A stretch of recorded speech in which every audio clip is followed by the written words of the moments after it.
Boa noite! Olá! Olá, Jaqueline! Tudo bem? Tudo bem, Soliandra! Que delícia, gente! Que coisa boa encontrar com vocês aqui! Muito bem-vinda, Diná! Tudo bem?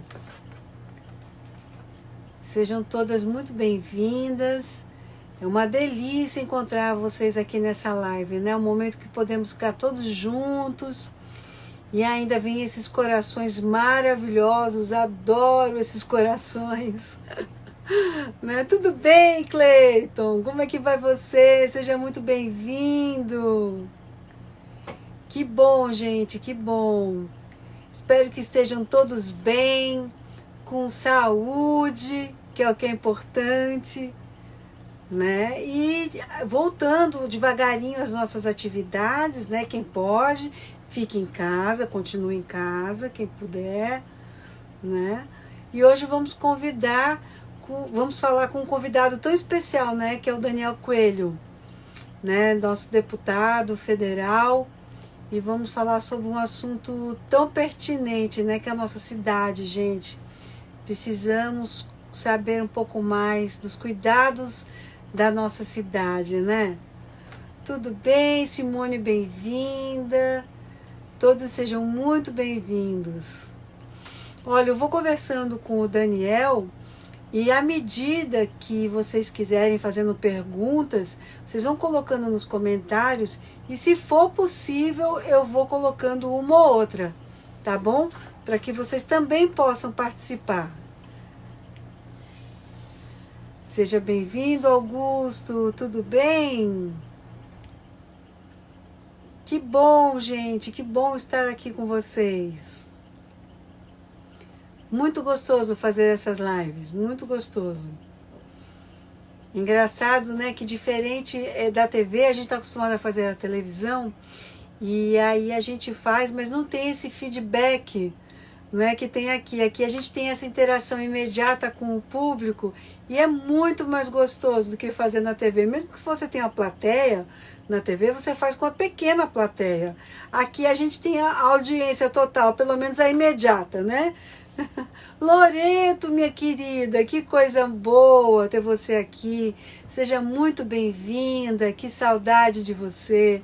Tudo bem, José Henrique? Seja bem-vindo. Vamos entrando, gente, ficando à vontade, enquanto esse nosso convidado está chegando, né? A gente precisa conversar sobre a nossa cidade, o que vamos fazer. Precisamos urgentemente, né, ter essas ações como cidadãos, né? Nós também temos que participar desse processo todo, temos que dizer o que a gente quer e o que a gente não quer também, não é verdade? Sejam bem-vindos, vamos entrando, ficando à vontade, aguardando o Daniel entrar. Também, Loreto, uma saudade imensa de você, viu, querida? Que você, e como todos os outros aqui, estejam bem com saúde.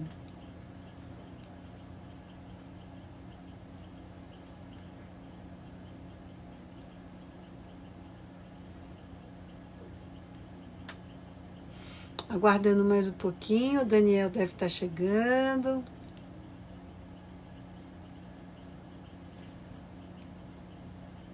E vocês, gente, tem novidades? Vocês estão bem? Vamos entrando, pode ficar à vontade.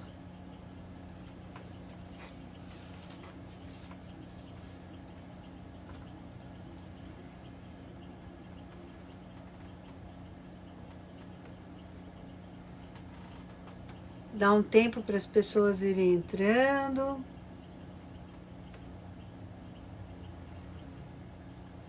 Olá, Lucas, seja bem-vindo.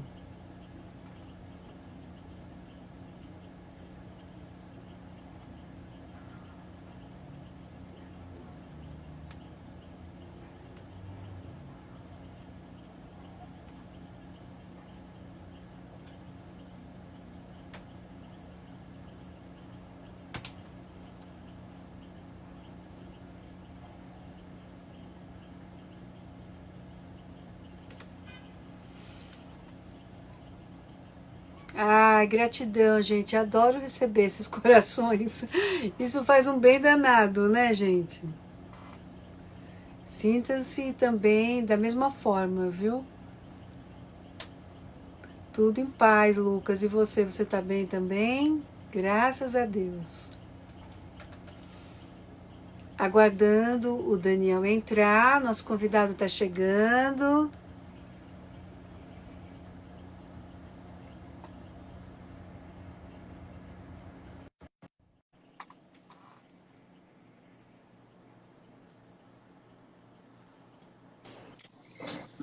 Olá, Daniel! Tá, tudo bom? Estou aqui Tudo bem com ajeitando aqui a você? Como é que câmera. você vai? Tudo ótimo, bom lhe rever. Igualmente. Bom lhe ver e ver você com saúde, como diz o Matuto Bulindo. Ah, maravilha.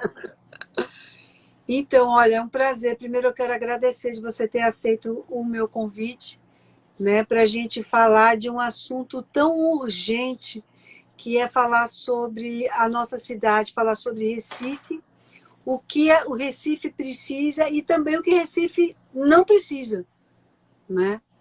E muito obrigada mais uma vez. E enquanto você estava vindo, eu estava falando para o pessoal que estava começando a entrar, que está na hora da gente começar a falar o que nós, como cidadãos, também queremos e o que a gente também não quer, né? Então, assim, ninguém melhor para me ajudar a falar sobre esse assunto do que você, né? Então, eu queria começar falando um pouquinho do que Recife está precisando nesse momento. Quais são as coisas urgentes da nossa cidade? Olha, Ana, a gente, nesse período do Covid, infelizmente, nós percebemos, né? Chegou a gente os problemas da cidade. Hoje, a gente já viu, e inclusive teve uma matéria recente do Jornal do Comércio mostrando que as cidades que têm maior desigualdade e maiores problemas de saneamento tiveram também uma maior mortalidade no Covid. Recife tem 52% de área não saneada, assim como Manaus e Belém são as três cidades brasileiras com problemas mais graves na área de saneamento. E por isso foram as três cidades com pior desempenho e pior mortalidade no Covid. Então, eu acho que o desafio do saneamento básico ele é essencial, é para ontem, para a nossa cidade. A questão da saúde pública também.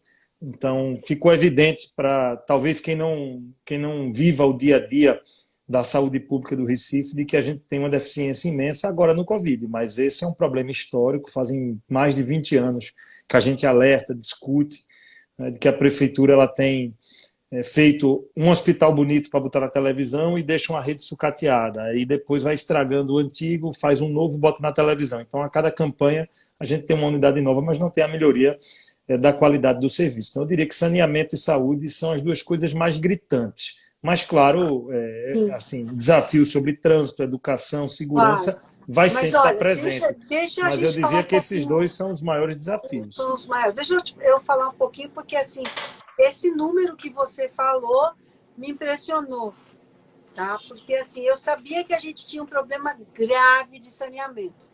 Eu já, obviamente, tinha consciência disso, todos nós temos, né? Mas 52% é um número alarmante, né? Como é que a gente pode estar vivendo essa retomada se as pessoas não têm água para lavar as mãos? Isso me preocupa muito enquanto cidadã, entendeu? O que pode ser feito nessa questão saneamento para que chegue ajuda imediata a essas pessoas? Olha, a gente tomou uma iniciativa e eu acho que houve um avanço muito grande no Congresso Nacional esse ano, que foi o novo Marco Legal do Saneamento. O que é que estabeleceu o novo Marco Legal? Hoje, o saneamento, ele, por mais que seja responsabilidade do município, o município tem um contrato, no caso do Recife, com a Compesa. É um contrato sem metas. Então, a gente tem 52% das pessoas vivendo dentro do esgoto, não avança o saneamento e a gente continua pagando conta d'água. Todo mundo paga conta d'água. aqueles que têm saneamento e os que não têm. E os que não têm. E os que não têm. Com o novo marco legal, a gente passa a ter agora instrumentos para que o prefeito, seja ele de Recife, de Jaboatão, de Olinda, de todas as cidades do Brasil, para que ele estabeleça com transparência, junto à sociedade, à imprensa, para todo mundo poder fiscalizar, metas para a empresa de saneamento que atende o município. Então, você vai passar a ter um diálogo diferente com a Compesa. Dizer o seguinte, olha, eu não aceito mais que a Avenida Dois Rios, no Ibura, toda vez que chova, ela alague. Então, eu preciso sanear o Ibura. Eu preciso de tratamento sanitário, eu preciso de água potável nas áreas altas. E aí você vai estabelecer um prazo. Esse prazo não sendo cumprido, você vai estabelecer penalidades. E você abre, por exemplo, a hipótese dos prefeitos, junto com as câmaras de vereadores, de até chegar ao ponto de poder cancelar o contrato com a empresa de água. Então, dizer o seguinte, olha, você não vai mais atender o Ibura porque você não saneou. Então, nós vamos fazer aqui uma licitação aberta e todo mundo pode participar, empresa pública, empresa privada. Então, você passa a ter esses instrumentos mais modernos, mais próximos ao que ocorre na maioria dos países, para que os prefeitos que estão comprometidos com a questão do saneamento enfrentem esse grande desafio. É uma visão mais moderna de mundo. A gente tem resistências e você vê a necessidade de mudança. Nós temos aí dois dos pré-candidatos a prefeito, os que representam a continuidade do atual modelo, o João Campos e Marília, eles votaram contra na Câmara o novo modelo de saneamento. Assim como o senador Humberto Costa, que foi também bem divulgada a posição dele. Então, eles têm uma visão, na minha opinião, atrasada, a gente respeita, porque cada um tem sua visão de mundo, mas, na minha opinião, uma visão atrasada de como a gente deve enfrentar a questão do saneamento. Por isso, a necessidade da gente ter alguém à frente da prefeitura que tenha uma cabeça mais moderna e que tenha coragem de enfrentar esse debate. O debate da questão do saneamento ele não pode ficar restrito aos modelos que a gente sabe que já não funcionaram. Se esse modelo atual funcionasse, a gente não tinha mais da metade da população morando dentro da lama. Agora, Daniel, o que prende isso de acontecer? Se a gente não tinha uma ferramenta, a gente tinha engessado, e agora a gente tem, por que não utilizar? Por que não fazer? O que está prendendo? Agora, o marco foi recentemente aprovado, Cláudio. Então, é uma coisa muito recente. A aprovação se deu há 15 dias atrás. O instrumento hoje está disponível. Agora, no nosso caso de Recife e Pernambuco, a gente tem uma visão do PSB e o PT compartilham. Então, eles compartilham uma visão de que esse instrumento não deva ser utilizado. Eles são contra o instrumento, talvez por uma questão ideológica, em achar que é mais importante, talvez, você proteger a estatal do que fazer o saneamento. Eu não sou contra fazer a estatal funcionar. Agora, a estatal tem que funcionar para o povo. Ela não tem que funcionar para si. A função de você ter uma companhia estadual de água e saneamento é para que essa companhia funcione para prestar serviço ao povo. Claro.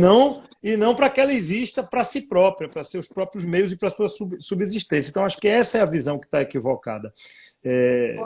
Não dá para. Porque na hora que ela expandir, ela vai lucrar, ela vai investir, mas ela vai lucrar mais, obviamente. E ela tem que ser apertada, ela tem que se modernizar, os custos dela tem que ir para os custos dentro do padrão razoável, a gente precisa de um. Mas aí já é uma questão do governador, porque a companhia é estadual. O prefeito é que vai sentar à mesa e vai exigir. Ou faz, ou a gente vai abrir concorrência. Você abre a possibilidade de abrir concorrência. Então, essa é a medida que precisa ser feita. Para você ter uma ideia, isso já foi feito em algumas cidades, ainda sem esse instrumento, mas algumas cidades fizeram esse enfrentamento com a Companhia Estadual de Água, que é o caso de Petrolina, e eles conseguiram avançar lá, quer dizer, negociaram. Ainda não havia tanto instrumento de pressão como a gente tem hoje, mas agora vai ter uma flexibilidade maior, há uma transição, então não é uma coisa também que vai ser imediata, mas eu acho que se a gente tiver aí alguém com coragem para enfrentar esse tema, a gente vai poder avançar nessa questão de saneamento, que, como eu disse, ela é essencial. O Covid demonstrou como e por que talvez o Recife tenha um desempenho pior do que outras cidades na taxa de mortalidade. E a questão da saúde? Saúde, há uma visão Eu diria que o PSB, Ana, eles aprenderam a fazer campanha e não a governar.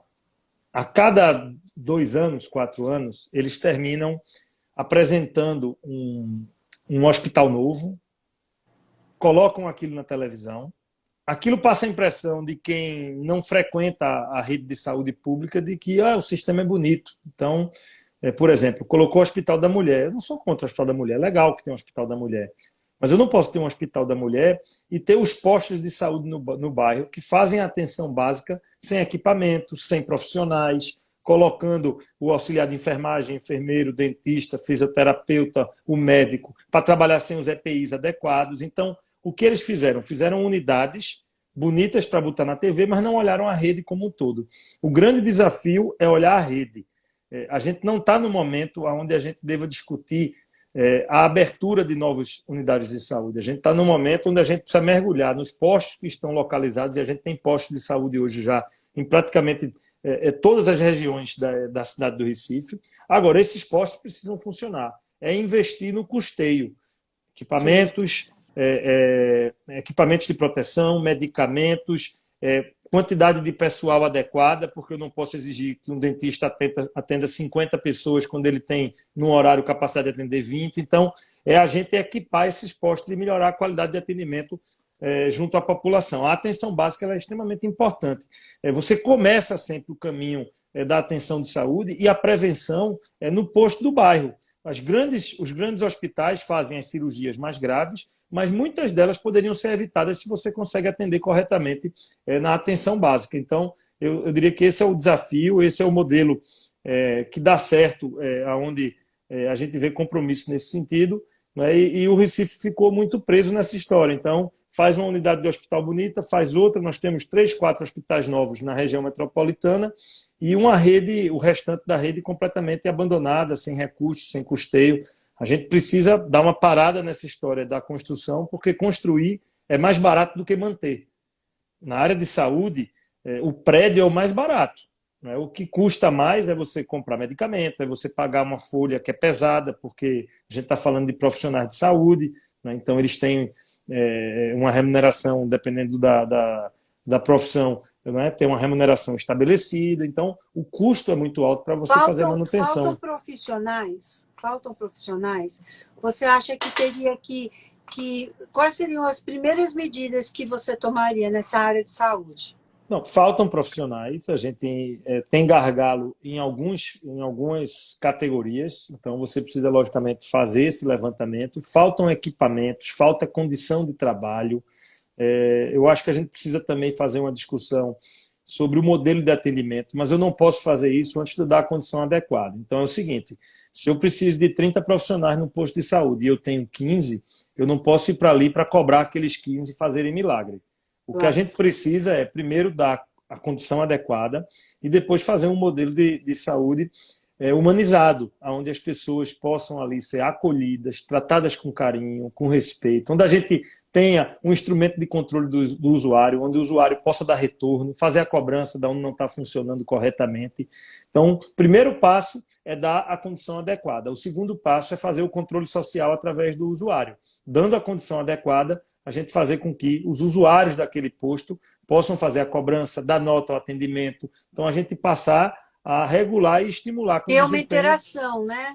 Ter uma interação com a sociedade e passar, inclusive, a dar incentivos de desempenho àquelas unidades de saúde que são mais bem avaliadas pelo usuário. E aí você começa a motivar a equipe para a gente tirar a cidade da situação atual. Hoje, eu diria que eu não tenho como pedir ou cobrar o profissional de saúde nesse sentido, porque ninguém pode fazer milagre. Eu não posso chegar para alguém que está sobrecarregado do ponto de vista estrutural e pedir que essa pessoa faça milagre. Então, primeiro você dá a condição, depois a cobrança e transformar realmente o modelo em um modelo que, em primeiro lugar, acolha as pessoas. Né? Eu acho que na saúde a coisa do acolhimento, do carinho e da atenção são extremamente importantes para quem procura uma unidade de saúde. Muitas vezes as pessoas precisam mais de carinho até do que de um medicamento, dependendo da enfermidade, da situação. Isso a gente vê acontecer não só no sistema público, mas a gente está vendo isso de uma maneira geral, que esse modelo da medicina automatizada onde se faz uma superprodução, ou seja, consulta, consulta, consulta, você não tem mais a atenção do médico, é uma coisa que ninguém quer mais. Nem o sistema privado aceita mais, né? Nem as pessoas querem ter aquele médico que possa realmente tratar como um ser humano o seu paciente, né? E aí eu também te pergunto, como fazer isso na questão pública já tão estrangulada? Será que uma atitude de educação, de prevenção, também poderia ajudar? O tratamento, uma equipe de saúde é uma equipe multidisciplinar. A gente foca muito no médico, mas boa parte dos atendimentos eles podem e devem ser realizados por outros profissionais. A gente tem o profissional do cirurgião dentista, muitas vezes um tratamento dentário ele termina resolvendo outras doenças. A gente tem o enfermeiro, a gente tem o fisioterapeuta, nutricionista. Então, primeiro você precisa trabalhar com a equipe multidisciplinar, valorizando esses profissionais que têm uma remuneração hoje extremamente baixa e eles podem diminuir a demanda do médico. Então, a gente primeiro tem que evitar essa coisa de sempre toda enfermidade, toda procura, todo atendimento tem que passar para o médico, para que a gente não tenha exatamente 50 pessoas num horário curto para o médico atender e aí fica essa coisa robotizada. Então, a equipe multidisciplinar, valorizar uma equipe multidisciplinar fará toda a diferença no atendimento.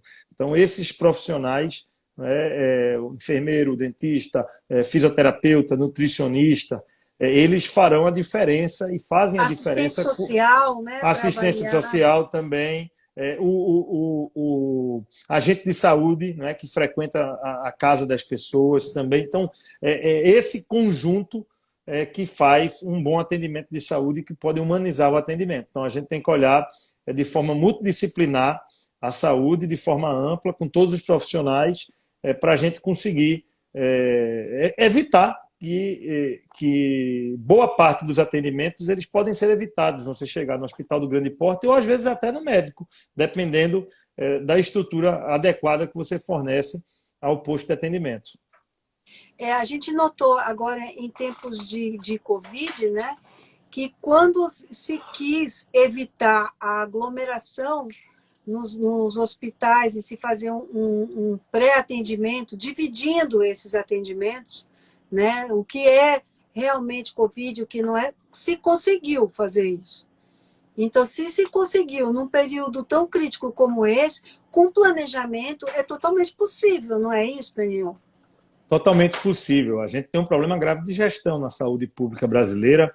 Ela é evidente que você aumentando o financiamento, você melhora a qualidade, mas a gente viu pelo Covid que recursos, quando você apresenta as unidades, faz o planejamento correto, eles existem. O que você precisa realmente é planejar e ter também, e aí infelizmente o Recife está com esse problema, transparência no recurso público. A gente teve uma compra de 11 milhões de reais de respiradores com dinheiro devolvido, nós tivemos um contrato de 81 milhões que foi feito com uma empresa de uma proprietária laranja, também contrato cancelado, só aí a gente soma 82 milhões de reais, que seriam extremamente úteis na saúde pública e que ficaram bloqueados por falta de transparência e por problema de gestão. Então, a gestão ela faz render o dinheiro que tem. 82 milhões é muito dinheiro, estou falando em 3 meses.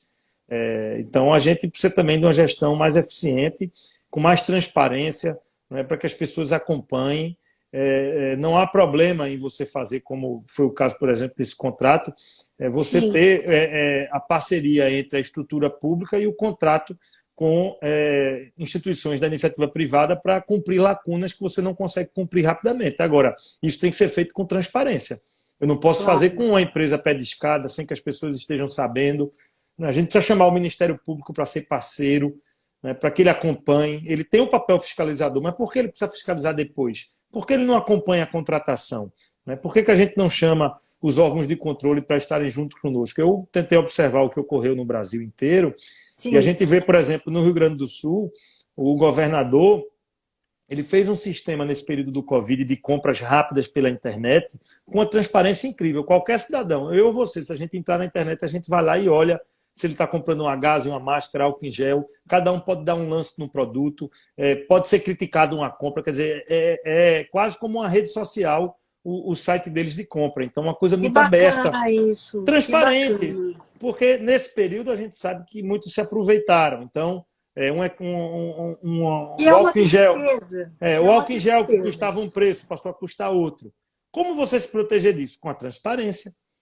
Porque há um aumento natural, quer dizer, você não Sim, consegue comprar hoje o equipamento do mesmo a jeito que você demanda vai provocar isso. vai provocar. Para a gente poder ter transparência e garantir que não tem corrupção, é deixar todo mundo ver abertamente. Né? A gente deixar que tem ali, vamos dizer, o leilão público de preços. Isso é o que pode garantir uma boa eficiência nas compras, É não só para a área bacana, da saúde, como na área da não. educação e todas as outras. E vai ajudar a regular o mercado. Porque na hora que você tem um equipamento público com os valores em aberto, a própria sociedade tem um meio de cobrar o mercado, de uma maneira em geral, a regular o valor daquele produto, né? Sem dúvida. Agora, Daniel, e a segurança? A gente viu que num período agora como esse, né, que as pessoas tiveram que ficar em casa, ainda tem muita gente que está em casa, e a gente viu que muita gente que precisou, os profissionais de saúde, que tinham que sair, os outros profissionais de serviços essenciais, eles tinham medo de andar na rua, porque, enfim, a gente já vivia um problema de segurança. E agora a gente está com um problema pior ainda. Né? O que fazer para a gente tirar Recife dessa lista de segundo lugar em violência do país? Olha, a segurança, claro, ela tem parcela que é responsabilidade federal e principalmente estadual, mas o município pode e deve ser parceiro na questão da segurança. Onde é que é a responsabilidade do município? Primeiro, a gente precisa valorizar e equipar corretamente a Guarda Municipal para que ela também ajude no combate à violência. A gente não pode querer que ela substitua o papel da Polícia Militar, né, porque são funções diferentes, mas a gente pode ter um equipamento correto para o Guarda Municipal para que ele colabore na segurança. E o município ele tem como prerrogativa constitucional a prevenção da violência. Então, a repressão cabe ao Estado, a prevenção ao município. A gente não faz a prevenção de forma correta. Se você olhar o modelo do Compaz, ele não é um modelo equivocado. Ele é um modelo até como ideia, ele está adequado. A questão é, você fez equipamentos grandes em poucos locais e aquele que está na Abdias de Carvalho está fora da zona de risco. Então, eu não preciso fazer um equipamento gigantesco numa avenida. Ali é mais uma vez a ideia de fazer o marketing. Então, aquilo é um outdoor, um outdoor. Todo mundo passa ali de carro, de ônibus, de bicicleta, a pé e vê aquele grande equipamento. Então, você faz propaganda com ele. Para você atingir e fazer a prevenção correta, você precisa de equipamentos sociais. Aonde? Nas áreas que têm alto índice de criminalidade. Então, você tem que ir nos bairros de alto índice de criminalidade, dentro do bairro, dentro da comunidade, e fazer ali o resgate do jovem, fazer o trabalho de prevenção. Pais e mães viciados em drogas e álcool têm tendência a terem filhos viciados em drogas e álcool, consequentemente criminosos. Então, a assistência social no bairro, dentro da localidade de alto índice de criminalidade, é que pode prevenir a violência. Então, esse papel da prevenção ele é extremamente importante e precisa ser feito em loco. Então, eu costumo assim, não citar muito as áreas mais perigosas, porque cria até um preconceito no bairro, né? Mas há esse monitoramento, esses números eles existem. Né? A gente não deve estigmatizar regiões da nossa cidade, porque Claro, em todos os bairros, a maioria dos moradores são pessoas decentes, honestas, que não estão claro. envolvidas na criminalidade, mas a gente tem aqueles envolvidos na criminalidade. E é ali que a gente tem que fazer o foco, principalmente pensando nas novas gerações. A coisa é tão desleixada no Recife que a gente passa pelo bairro de Santa Amaro, pelo centro da cidade, a gente passa em alguns locais, inclusive em bairros da periferia, e a gente vê as pessoas consumindo crack, cola no meio da rua, ninguém faz nada, não tem um acolhimento. Então, é claro que aquilo aumenta a criminalidade. Então, a prevenção é o grande desafio do município, né, para combater a criminalidade, além de outras questões que, né, também E fazem. essas pessoas, desculpa interromper, essas pessoas que estão em situação de rua, né? Como fazer com essas pessoas? Por que não levar essas pessoas para o abrigo? O que está faltando nesse abrigo? Os abrigos do Recife hoje estão completamente abandonados, primeiro ponto.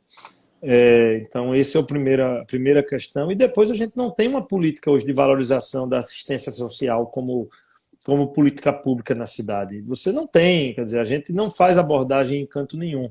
Uma outra questão é o Recife não ter, uma cidade do tamanho do Recife, inclusive o estado de Pernambuco também não tem, a gente não tem equipamento de recuperação de pessoas viciadas em drogas. Então, a gente sabe que existem algumas drogas com potencial destrutivo muito grande. O crack é o principal problema entre todas elas.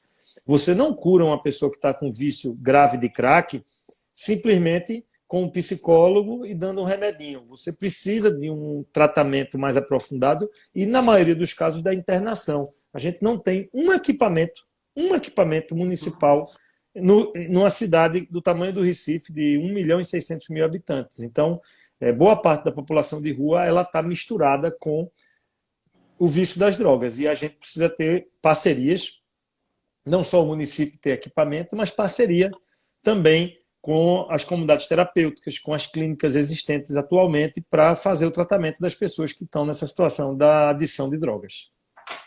O que você acha mais que é uma coisa assim essencial? A gente sabe que tem muito que tem que ser feito, mas o que você elegeria além? Você já falou, né, da questão sanitária, você falou da questão da saúde, da segurança. O que mais você elegeria como urgente na nossa cidade? A gente precisa mudar a lógica do município para um município amigo do empreendedor. Desemprego termina sendo causa desses outros problemas. A gente falou de violência, violência também está ligada a desemprego, falta de oportunidade, de perspectiva. Então a cidade precisa ser amiga do empreendedor.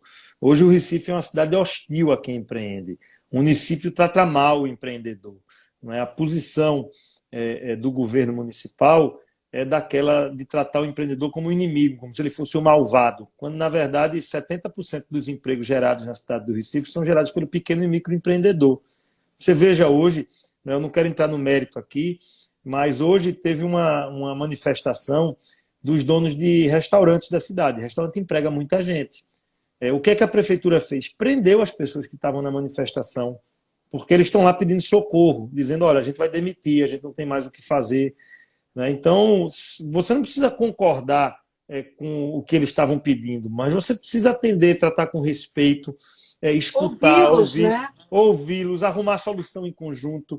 Eles querem reabrir, tudo bem. Com que critérios pode reabrir? Pode reabrir? Não pode? Qual tipo de negócio? O que é que está sendo feito em outros países do mundo? Como é que está acontecendo em outros estados? Simplesmente mandaram prender, uma atitude hostil, autoritária. Então, quando a gente vê a percepção é de que a cidade ela é muito hostil e inimiga do empreendedor. Mais da metade dos pequenos negócios no Recife não estão regularizados.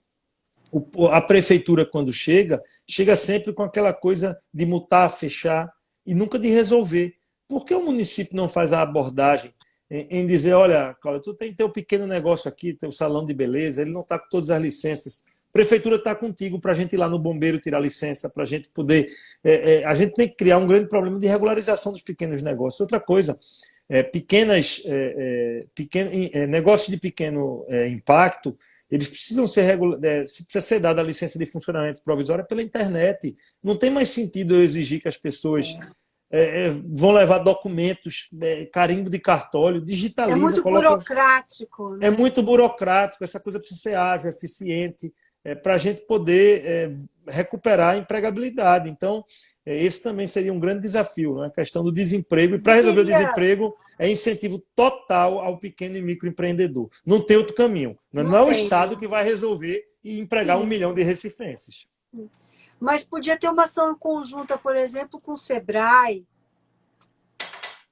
Claro, sem nenhuma dúvida. Você tem que ter, não só com o Sebrae, com o Porto Digital, exatamente, com as instituições de ensino que podem ajudar em programas de formação. Não é a questão tem até aqui o Marcos falando, a questão da educação, né, que a gente ainda não falou. A educação ela está completamente correlacionada ao empreendedorismo. A gente ter um sistema de educação eficiente e de formação voltado às pessoas estarem no mercado de trabalho. Então, o Porto Digital, por exemplo, ele emprega hoje 11.500 pessoas. É muita gente, muita gente. Emprego de qualidade, que paga bem, que muda a vida de uma família. O que a gente escuta dos empresários do setor é de que lá poderia se empregar 30 mil pessoas. Sabe por que não emprega? Porque não tem gente formada e preparada no Recife. Então, Nossa. se a gente tivesse mais mão de obra qualificada, a gente poderia empregar mais. Tem empresas que estão se mudando do Recife hoje para o interior do Paraná, porque o interior do Paraná está investindo pesado em qualificação em TI, Profissionalização, né? em tecnologia da informação. Então, um outro grande desafio na área da educação, além da educação básica, que é responsabilidade constitucional do município, é a gente focar naquilo que é vocação nossa. O E Porto temos um Digital polo aqui, né? Temos um polo do Porto Digital, quer dizer, era para ter exatamente. um fomento em cima dessa educação. Exatamente, é isso. A gente tem uma vocação, a gente já tem uma expertise instalada, precisa você alimentar essa vocação. Não tem hoje nenhuma iniciativa municipal para poder aumentar a formação de pessoas em tecnologia da informação. Agora, vou dizer outra coisa para você. Dentro desses pequenos, né, também deveria ter uma ação com cursos profissionalizantes, como aconteciam no passado, né, em vez de ter um programa de assistencialismo, né, aquela questão de apenas você estar dando, você está ensinando, possibilitando essas pessoas de ter o seu próprio sustento, né, e não virarem reféns de Bolsa Família, né, de criar maneiras dessas pessoas poderem ter uma oportunidade. Sem dúvida, olha, você vê aqui, entrou agora o Arthur, ele está falando uma coisa que a gente acabou de falar, né? A questão do saneamento, e ele falando da situação do Ibura.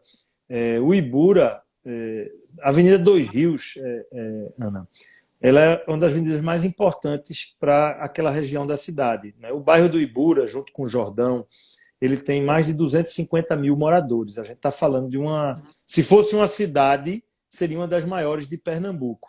É verdade. E qualquer chuvinha que tem, a Avenida dos Rios alaga e a água entra na casa das pessoas. Quem tem que chegar lá, se tem uma moto, saiu para trabalhar, não consegue voltar para casa. Você isola 250 mil pessoas do restante do Recife, porque não tem saneamento.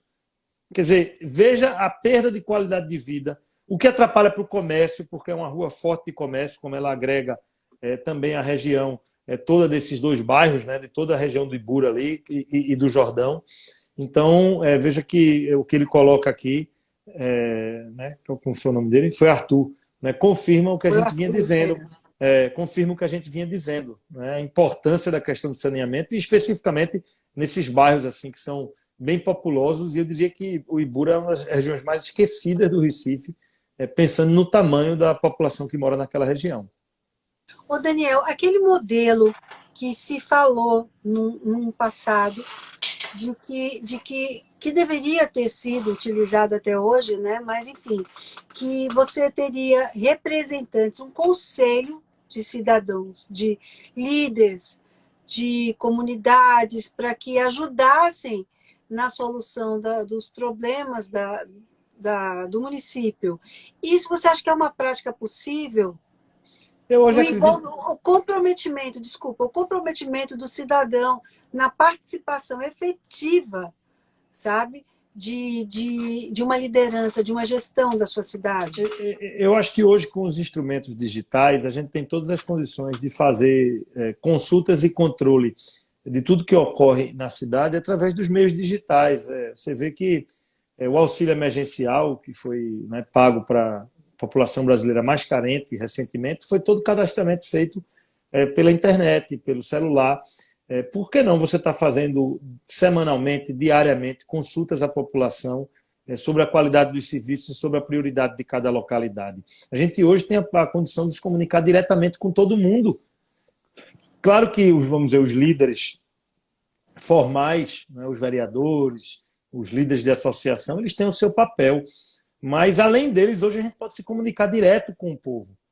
né? Tem sistemas, o Colab, que é uma tecnologia recifense, hoje é premiada no mundo inteiro, é usada em Sim, vários lugares do mundo e não é usada em Recife. não é asa daqui. Não é usada aqui, que é exatamente um instrumento de controle social, das pessoas poderem estar ali fazendo reclamação e a prefeitura É. retornando com respostas. Então a gente tem que usar, a gente falou do Porto Digital, a gente pode usar o Porto Digital para nos dar retorno sobre as coisas que acontecem, ou seja, a tecnologia a favor de uma gestão, não é simplesmente só o emprego que aquilo pode gerar, não, é o que é que ele pode nos dar de soluções.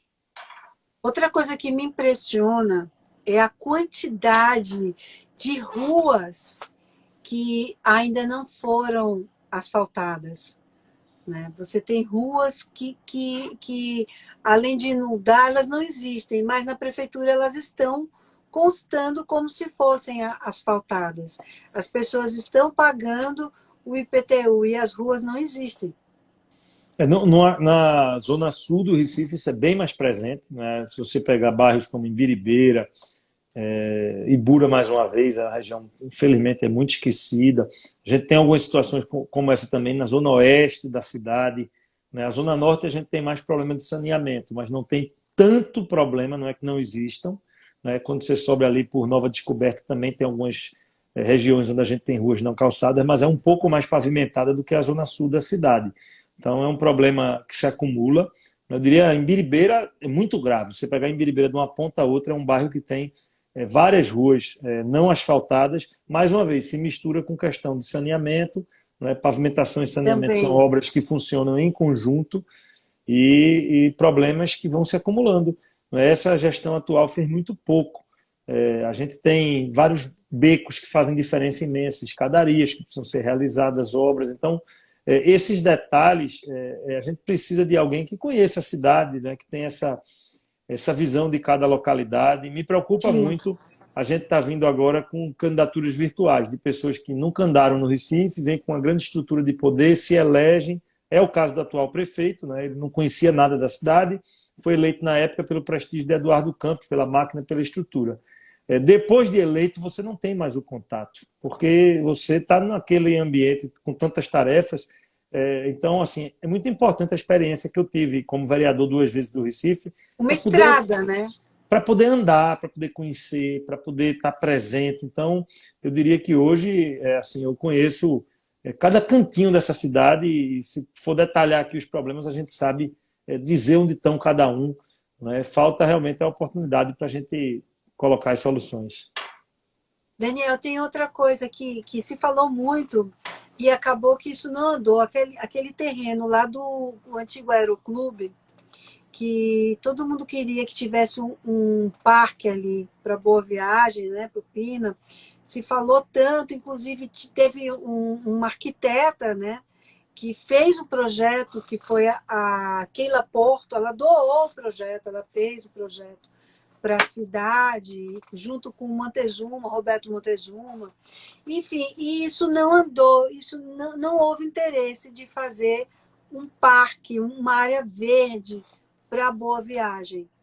Ali, além eu acho assim, da falta de vontade em investir, dos problemas realmente de administração e financeiros, você tem um conflito social também que precisa ser resolvido, porque a gente tem, vamos dizer, a população que já está morando no bairro de Boa Viagem de forma adequada, querendo um parque, mas você tem um problema no Encantamoço habitacional muito grave, né, onde você tem ali uma defasagem habitacional, muita gente morando em palafita, e há uma pressão grande da população local para que ali seja feito um habitacional. Então, eu acho que um projeto ali, para ser adequado, E aquela área é tem uma muito. placa lá, né? A placa Tem. está lá. Eu acho que um projeto ali, para ser equilibrado e adequado, ele deve conciliar esses dois interesses. A gente precisa conciliar o interesse de uma área verde, de área de lazer, também com uma solução habitacional para aquela região. Não dá para a gente ignorar o problema social tão gritante que a gente tem Claro. ali, né, próximo do metro quadrado mais caro da cidade, onde a gente tem o Shopping Rio Mar, a gente tem talvez os condomínios mais caros do Recife naquela região e, ao mesmo tempo, palafitas que se aglomeram e se multiplicam. Agora, Então, isso é um problema recorrente, né? Porque houve um esforço, né? No passado se tirou essas famílias dessas palafitas, se construiu ali no Encanta Moça, não, ali perto do JCPM se construiu, né, um conjunto habitacional, se colocou essas famílias lá e tirou ali aquele pessoal debaixo da ponte, ali no entorno do Rio Mar, e esse pessoal está lá de volta. Não são exatamente as mesmas Os pessoas, né? mesmos, claro, claro. O que a gente tem é o Mas, seguinte, você precisa de continuidade. A gente está falando dessas intervenções, são intervenções de 15 anos atrás. pois é. Então, infelizmente, se você não tem continuidade na política habitacional do município, os problemas eles voltam. As famílias crescem, quem é criança fica adulto, vai buscar uma residência. Então, o que a gente tem é uma ausência de política habitacional contínua. Nós temos um déficit na cidade de 40 mil unidades habitacionais. Nossa. Então, assim, não dá nem para a gente dizer que nós vamos resolver isso em 4 anos. Agora, você precisa de uma política contínua. Não adianta fazer 3, 4 mil unidades habitacionais e achar que o problema vai estar resolvido por 50 anos. É o inverso.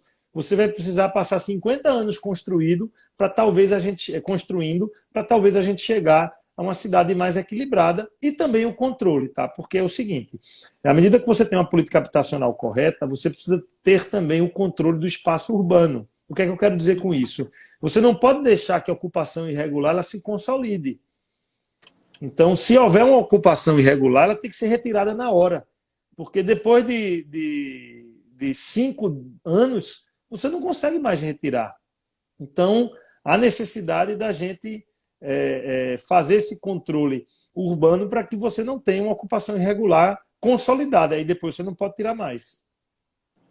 Daniel, o que você pode fazer para o Recife? E assim, rapidamente, dá um resumo.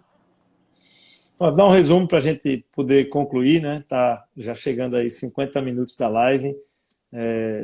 Dava para ir aqui umas 3 horas. Oh, maravilha! Mas agradecendo a todos, mas eu acho que o que a gente pode fazer pelo Recife é trazer uma visão de mundo moderna, adequada ao ano de 2020, né, com uma cidade amiga do empreendedor, uma cidade que reconheça suas desigualdades sociais, uma cidade que trate as pessoas na saúde pública com carinho, com humanidade, que reconheça a importância dos profissionais de saúde, dos professores, de todos os colaboradores de uma gestão para que a gente compreenda de que o patrão é o morador da cidade, é o cidadão, né? Todos os colaboradores têm que ter isso em mente e para isso precisam ser tratados também com carinho pelo prefeito, pela gestão, pelos secretários. Nós precisamos enfrentar com muita coragem a questão do desemprego, nós precisamos enfrentar a questão do saneamento com coragem e com prioridade, interferindo na saúde, na qualidade do ensino público. A gente tem pesquisas que mostram que quem não mora bem, quem não tem uma rua saneada, não aprende bem na escola. Então, a qualidade de vida ela é um conjunto de ações. Né? Pensar no planejamento da cidade no médio e longo prazo e, acima de tudo, ter muita transparência. Os recursos públicos, como está dito o nome, eles são públicos, eles pertencem a todos. As pessoas precisam saber como a cidade é gerida, acompanhar e fiscalizar. Todo cidadão tem que ser um colaborador de uma gestão municipal. Tá? No mais, agradecer aí a todo mundo que acompanhou, Arthur, Francisco, Paulo Fernando, meu amigo, né, que está aqui acompanhando, sempre acompanha a gente nas redes, e principalmente a você, Ana, pelo convite. Prazer em ver de novo. Também, já estava com saudade de vê-lo, né? É tão bom esse contato da live, porque a gente acaba vendo um ao outro e as pessoas interagindo, isso é muito bacana, né? Então, olha, muito obrigada, Daniel, foi um prazer. Eu também quero agradecer a todos que acompanharam e quero aproveitar para convidá-lo, Daniel, e a todos para a próxima live. Agora, às 8 horas, eu converso com a delegada Tereza Nogueira, que assumiu a delegacia do idoso, sobre esse problema da violência contra o idoso, que também é uma outra coisa que aflige a nossa sociedade. Valeu, muito obrigado, Ana. Obrigada, Daniel. Obrigada a todos vocês. Tchau, tchau.